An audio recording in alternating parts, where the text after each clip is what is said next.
বাংলার সরকারের সাথে দুশ্মনী করছে কেন্দ্রের বিজেপি সরকার। দুর্গাপুরে এক সাংবাদিক সম্মেলন থেকে ফের কেন্দ্রকে নিশানা করলেন বর্ধমান দুর্গাপুরের তৃণমূল সাংসদ কৃতি আজাদ। তৃণমূল সাংসদের অভিযোগ, দেশের সবকটি সার কারখানায় পুনরায় খোলা হলেও দুর্গাপুরের রাষ্ট্রায়ত্ত হিন্দুস্তান ফার্টিলাইজার কারখানা বা এইচএফসি কারখানা খোলার কোনো রকম উদ্যোগ নিল না কেন্দ্রীয় সরকার। দেশের প্রধানমন্ত্রী নরেন্দ্র মোদী আত্মনির্ভর ভারতের কথা বললেও বাংলার সাথে সব কিছুতেই দুশ্মনী করছেন। বিস্ফোরক অভিযোগ বর্ধমান দুর্গাপুরের তৃণমূল সাংসদ কৃতি আজাদের। बरौनी पहले था, हिंदुस्तान HFCL में था, बरौनी, हल्दिया और Durgapur. Durgapur one of the best था हल्दिया के साथ। बरौनी में तो शुरू कर दिया, लेकिन यहां दोनों नहीं शुरू किया। और हम केमिकल एंड फर्टिलाइजर कमेटी का, हमको मेरे जो माननीय नेता है ममता बंदोपाध्याय जी, वो हमको उसका चेयरमैन बनाया है और उसके अंदर रिपोर्ट हम सबमिट कर दिया कि जिस समय लड़ाई यूक्रेन और इसका हो रहा था तो हमारे यहाँ खाद नहीं आया था पिछले साल राबी के समय में।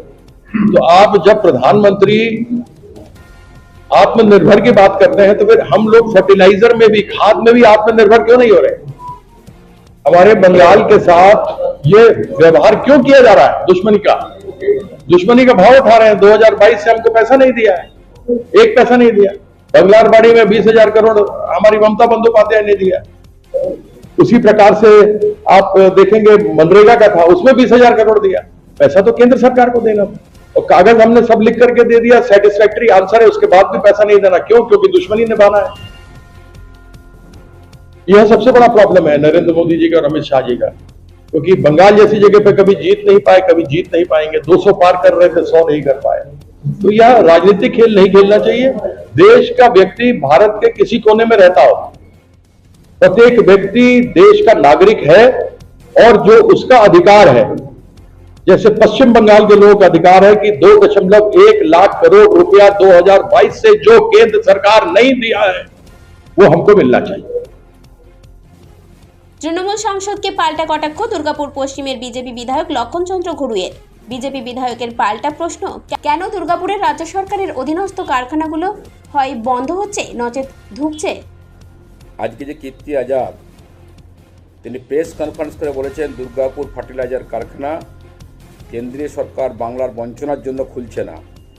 আমি কীর্তি আজাদকে বলবো, ফার্টিলাইজার কারখানা খুলছে না, আপনি মাত্র 1 বছর সাংসদ হয়েছেন, আপনি জানেন না কেন্দ্রীয় সরকার ওই সার ফ্যাক্টরি খোলার জন্য কত কী কাণ্ড করেছে। এখানে সরকার কোনো সহযোগিতা করেননি। আমি এখানে আপনাকে বলবো যে রাজ্য সরকারের কারখানা বন্ধ হয়ে পড়ে আছে, কেমিক্যালস কারখানা বন্ধের মুখে, ডিপিএল কারখানা বন্ধের মুখে।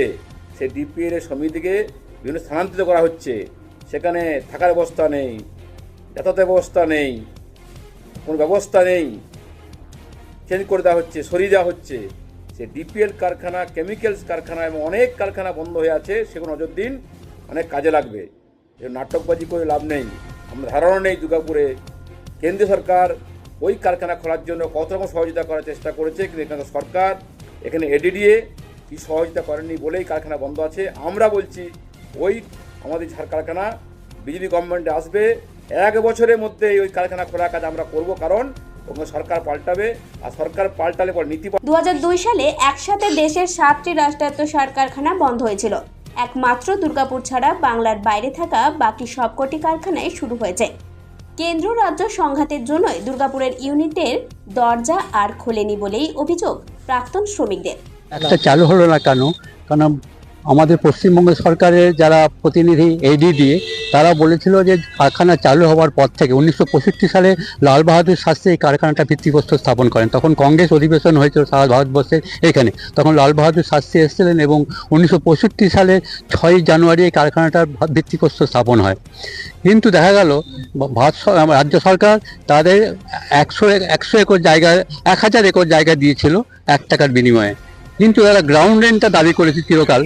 সেই গ্রাউন্ড রেন্ট ভারত সরকার বা ফার্টিলাইজার কর্পোরেশন কখনো মেটায়নি। যখন কারখানাটা পুনর্জীবনে যখন প্রশ্নটা এলো, তখন রাজ্য সরকার বলল যে আমরা 200 কোটি টাকা গ্রাউন্ড রেন্ট পাবো। ভারত সরকার বলল যে আমরা কোনো গ্রাউন্ড রেন্ট দিতে পারবো, 200 কোটি টাকা আমরা দিতে পারবো না, আমরা এর জন্য কারখানা পুনর্জীবন করতে পারবো না। অথচ রাজ্য সরকার যদি এই টাকাটা মঞ্জুর করে দিতে, দেওয়া হবে না বা মঞ্জুর করে যে মকুব করে দিত, তাহলে হয়তো দুর্গাপুর কারখানাটা 4,000 কোটি টাকা এখানে বিনিয়োগ হতো। এই যে জমি জট, অর্থাৎ রাজ্য সরকারের সঙ্গে কেন্দ্রীয় সরকারের একটা বিবাদ 200 কোটি টাকার জন্য, এই বিবাদই কিন্তু দুর্গাপুর কারখানাটা পুনর্জীবন হলো না এবং 400 কোটি টাকা এখানে বিনিয়োগও হলো না। এটা মাত্র 1 টাকার বিনিময়ে রাজ্য সরকার কেন্দ্রীয় সরকারকে এই কারখানা গড়ার জন্য প্রায় 1000 একর জমি দেন। 800 একরের ওপর তৈরি হয় সার কারখানা, আর বাকি 200 একরের মধ্যে তৈরি হয়েছিল টাউনশিপ। 1992 সালে দুর্গাপুরের রাষ্ট্রায়ত্ত সার কারখানা হিন্দুস্তান ফার্টিলাইজার কর্পোরেশন লিমিটেডকে রুগ্নতার কারণ দেখে BIFR এ পাঠানো হয়। 2002 সালে পাকাপাকিভাবে এই কারখানা বন্ধ হয়ে যায়।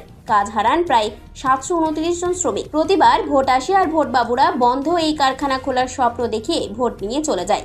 কারখানার দরজা আর খুলে না। ফের দুর্গাপুরের বন্ধ এই রাষ্ট্রায়ত্ত কারখানা খোলা নিয়ে শুরু সংঘাত। প্রশ্ন, এই রাজনীতির মারপ্যাঁচ থেকে কবে বেরিয়ে আসতে পারবে দুর্গাপুরের বন্ধ এই রাষ্ট্রায়ত্ত সার কারখানা? প্রশ্নটা সোজা, কিন্তু উত্তর পাওয়াটা ঠিক ততটাই কঠিন। দুর্গাপুর থেকে অনুরাধা সেনগুপ্তের রিপোর্ট, খাঁটি খবর।